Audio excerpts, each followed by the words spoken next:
Good morning. In this episode, we will learn from a restaurant which was started by a techie but failed. What is the reason for the failure? Can we learn and avoid those mistakes if you are planning to set up a restaurant of your own? The techie and his wife had a secret recipes of his grandmother, and most of the recipes are based on healthy living. And 6 7 years back, there was a trend that healthy food is the answer for many techies who sometimes lack physical movement because of the nature of the work. The techie consulted a team restaurant specialist, took his advice for deciding which is the right location for setting up his health food restaurant. He left his job and he had his savings, and the investment required was moderate as he was planning to take the building on rent. So he located the health food restaurant in a posh area of the metro, and it was close to two colleges, a big shopping mall, and also home to IT companies as well as the IT employees' residences. So he expected a decent footfall based on his survey that people will come to the restaurant because he is offering healthy food. The restaurant started, the owner took responsibility for marketing and procurement of raw material, and his wife took responsibility to supervise the kitchen and also to supervise the dining hall. They had hired a cook. In the initial days, through word of mouth and with the help of the team restaurant consultant, he was able to get footfalls. But restaurant business, you need certain amount of footfall if you want to break even, especially the current startup owner who has his savings and has not received much investment from any outside source. And the cash flow management is very critical for success. After some time, the techie found the footfalls are not adequate.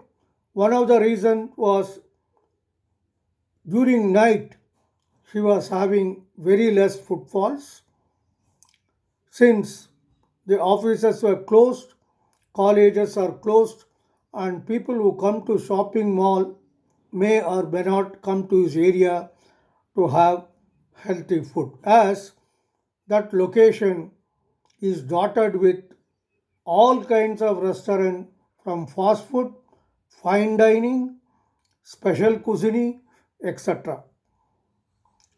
So he, based on the advice from his friends and the consultant, thought he can increase the footfall by adding non-vegetarian food, which probably was a fatal mistake.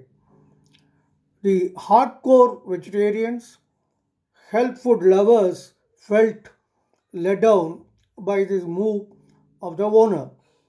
So the footfalls did not increase adequately, and finally, cash burn was severe, and the owner had no option but to close down the restaurant. I met him subsequently in one of the events held in the college where book written by him was being launched.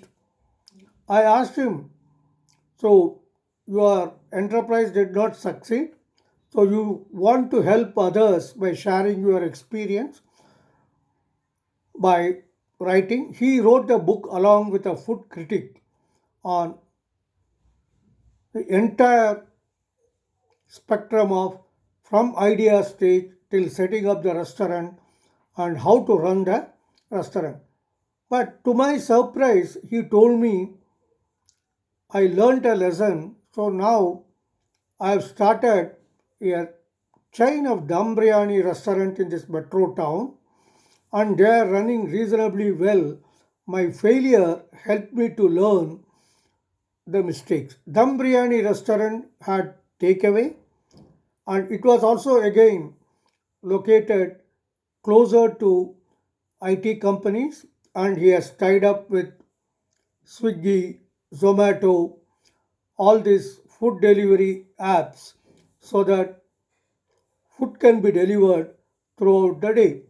And biryani has become a craze in most of the towns and especially in this metro town where he is located.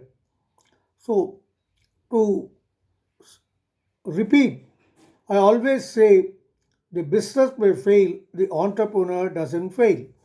So, he has all the qualities required for the entrepreneur.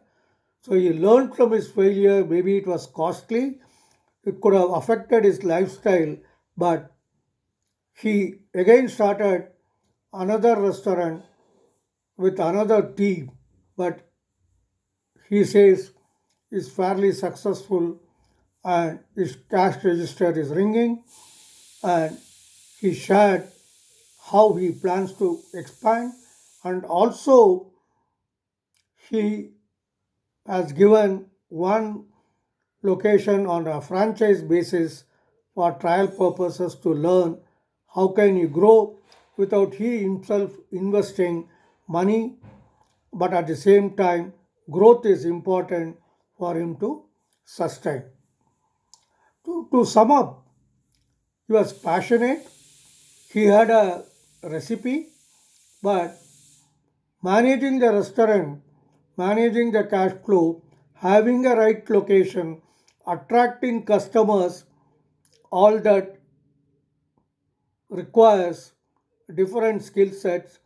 Maybe in his case, he was not in a position to spend money on marketing or attract a partner who could have also invested and helped him to sustain till the cash flow becomes positive. The purpose of this episode is not to discourage you from starting your own restaurant. As we have seen in the last episode, my student alumni succeeded, but it took him 6 full years to be comfortable with the revenue from the restaurant.